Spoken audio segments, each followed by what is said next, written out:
Story at this hour, the military appears to have seized power in a coup in the tiny mountain kingdom of Lesotho. Fearing for his life, Prime Minister Tom Thabane has fled to South Africa.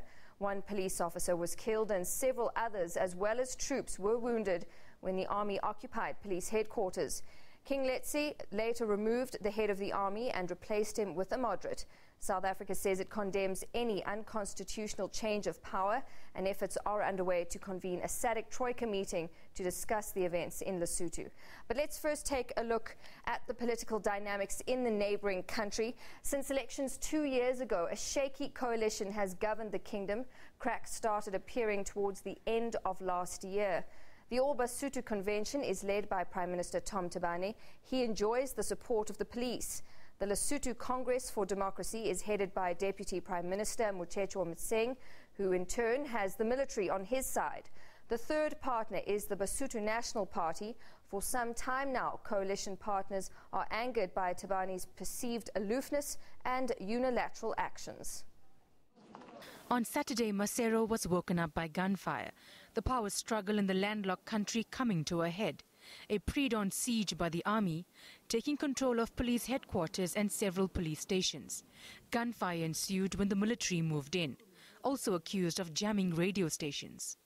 We have heard from several people that there were gunshots at night, especially this morning in this area. And we have gone to several police stations where some of the police officers were put under siege by the army officers.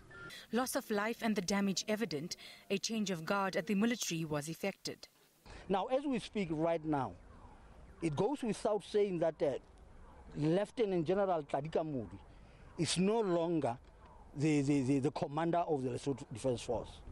The reins are now with Lieutenant General Maapara Nkwe Mahao. Following this announcement, the army retreated. It maintains Kamodi is still in charge and denies seeking Prime Minister Thabane's ousting. Pretoria says the actions of the Defence Force bear the hallmarks of a coup. It's called on the military to return to barracks and allow the democratically elected government to do its work. Our interest is that political problems have to be resolved through political means, peaceful means, and that means dialogue. The one thing, however, that SADC will not tolerate, and South Africa, as well as the African Union, the entire continent, is unconstitutional change of government. We can't have coup d'etats in 2014. The power tussle has led to mounting tensions over the last few months. The LCD threatened to forge a new coalition to oust Thabane. In response, the Prime Minister suspended Parliament indefinitely, avoiding a no-confidence vote. Coalition partners were further angered when he recently failed to be elected chair of the SADC security organ.